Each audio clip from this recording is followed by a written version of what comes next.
sini saya akan menjelaskan fungsi dan cara penggunaan dial gauge. Pertama-tama saya akan menjelaskan bagian-bagian dari dial gauge ini. Nah, dial gauge atau biasa juga disebut dial indikator adalah alat ukur presisi yang digunakan untuk mengukur penyimpangan kecil pada permukaan benda kerja. Ada itu fungsi utamanya, itu mengukur kebengkokan poros atau round out. Itu seperti memeriksa poros propeller atau poros engkol, apakah bengkok atau lurus. Ada juga untuk mengukur kerataan permukaan atau flatness, untuk memastikan permukaan seperti flywheel atau rem cakram rata atau sejajar.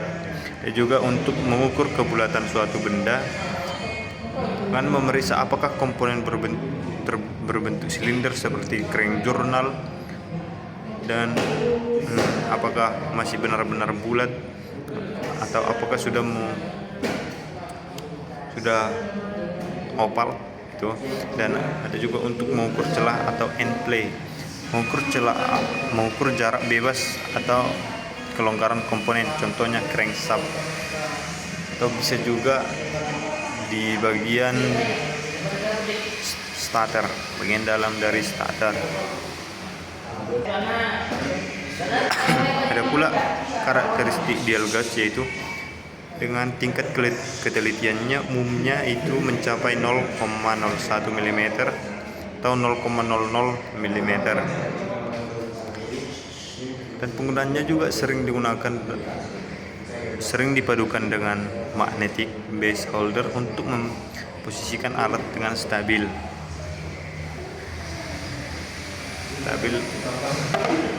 Dan ada beberapa jenis dari dial indikator ini.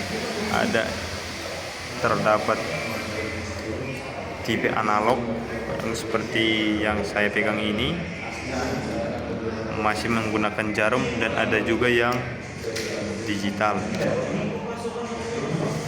Alat ini sangat krusial di dunia otomotif dan permesinan untuk memastikan komponen bekerja secara presisi dan tidak menimbulkan getaran.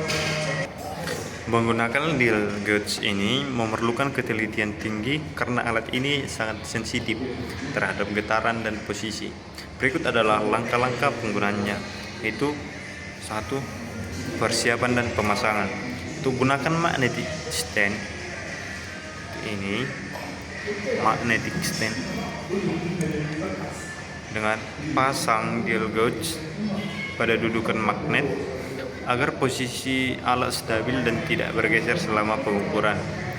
Kedua, posisi tegak lurus, pastikan ujung sensor atau spindle menyentuh permukaan benda kerja secara tegak lurus 90 derajat atau sejajar dengan arah gerakan komponen untuk menghindari kesalahan baca.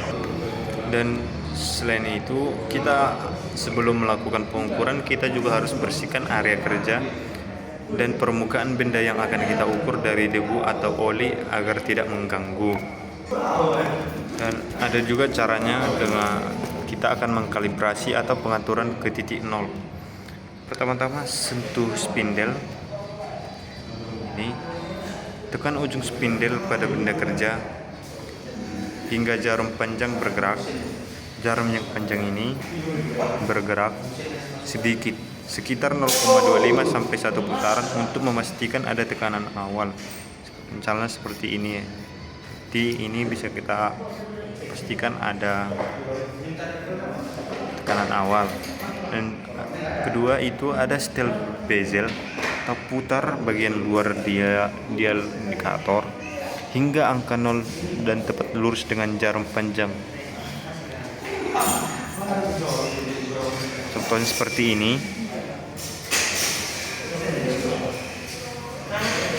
Kita buat dia di angka 0.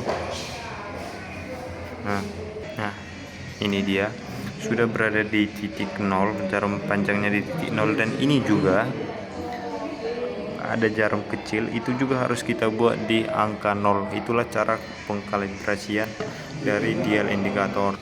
Dan untuk proses pengukuran, gerakkan benda kerja atau poros untuk mengukur round out atau geser permukaan benda kerja secara perlahan. Amati pergerakan jarum ke kanan atau searah jarum jam, menunjukkan adanya tonjolan atau permukaan yang lebih tinggi.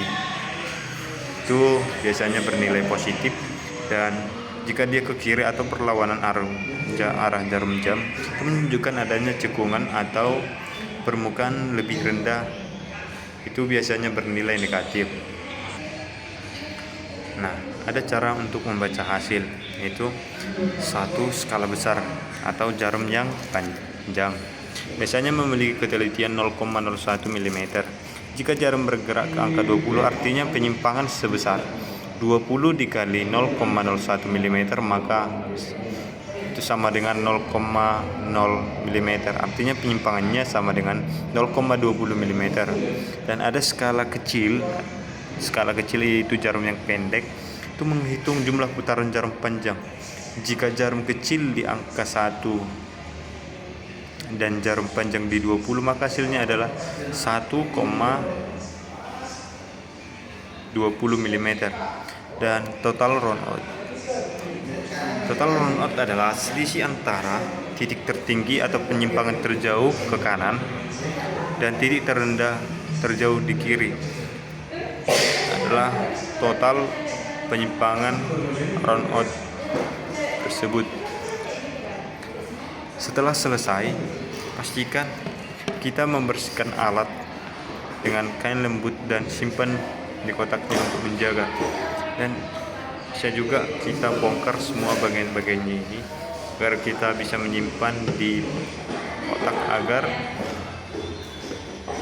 tetap terjaga dan tidak rusak. Nah, sekian dari penjelasan saya tentang dial indikator. Saya Tagari Purba izin pamit undur diri. Terima kasih telah menonton guys. Koncet.